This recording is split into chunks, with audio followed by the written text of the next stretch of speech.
In this video, we'll be talking about how you should finance a vehicle, how you should refinance a vehicle, and also how you can sell a vehicle that you've already financed and even be able to make some money while doing so, right? Now guys, if you want a car, right, and let's say you don't have all the cash to pay for it outright, then you'll go to the dealership and they'll run your credit and consider your income and then get you a loan so you can borrow the money for the car plus interest, and then they get their money, they give you the car, you leave with the brand new car, and you make your payments every single month. Now that's how it normally works. Now the average price of a car in America, or the average paid for a new car, is around $37,000, right? Now here it is if you don't believe me. Now, this was from 2019 and 2020 is a mess right now, and new cars are not selling, so we'll have to just stick with the 2019 numbers for now. Now guys, just before we get any further in this video, I want you to comment down below and tell me if you've ever refinanced a car and benefited from doing so, right? So drop me a comment and let me know.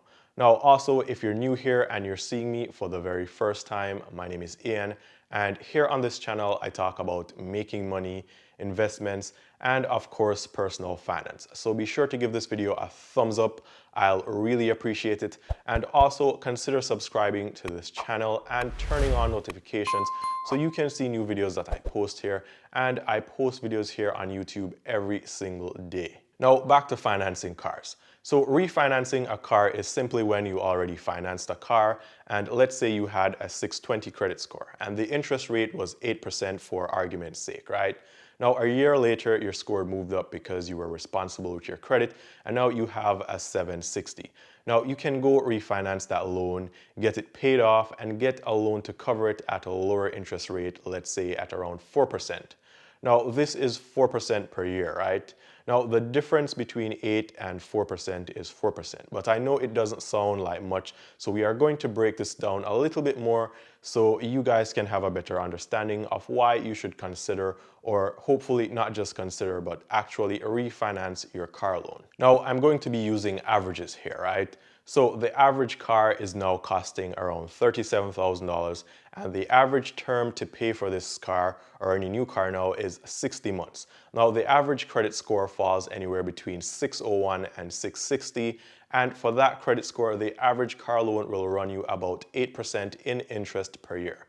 Now you'll be making payments on your car loan every single month for 60 months. So now we can go ahead and divide 37,000, which is the average price for a new car, by 60, which is the amount of monthly payments we'll make, and we'll get around $616 per month.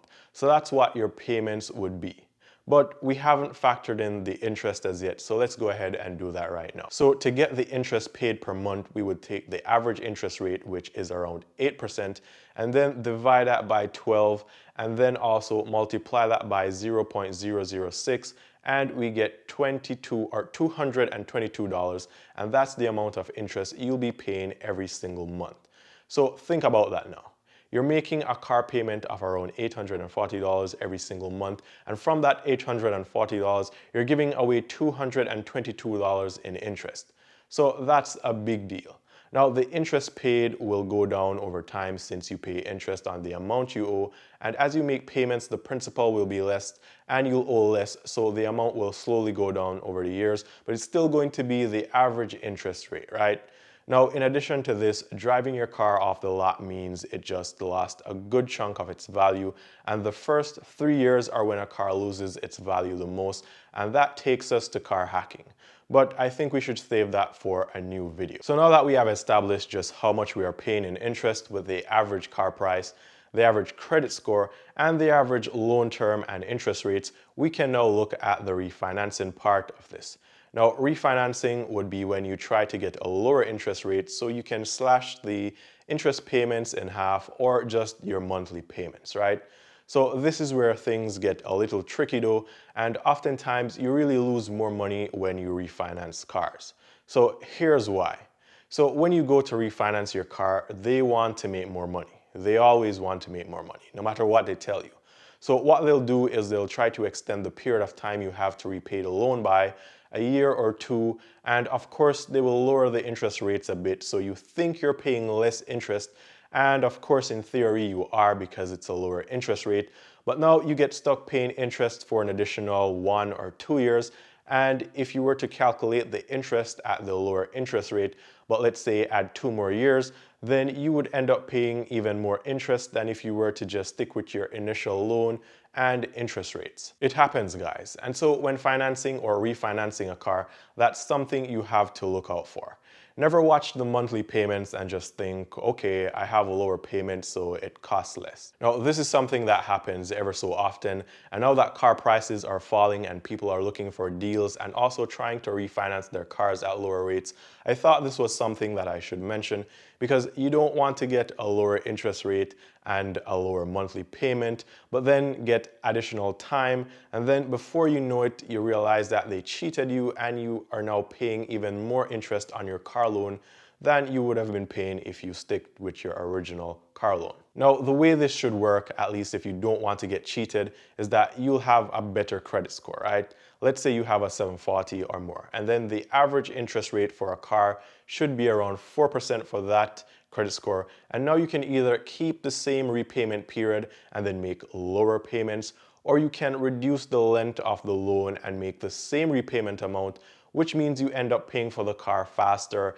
and most of the money you pay actually goes towards the loan and not the interest, right? So that's what you really want to get when you go to refinance your car. So keep that in mind. Now, there's also the possibility that after a year or two, you have better credit, but now you don't want to refinance the car, right?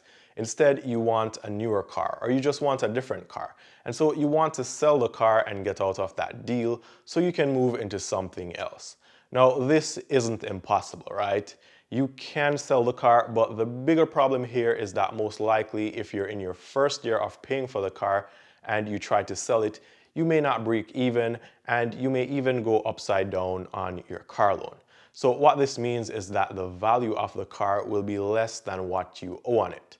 Now, remember when I said a car loses a chunk of its value when you drive it off the lot? Well, this is what I was talking about. So for instance, you could purchase a car for, let's say, $37,000, right?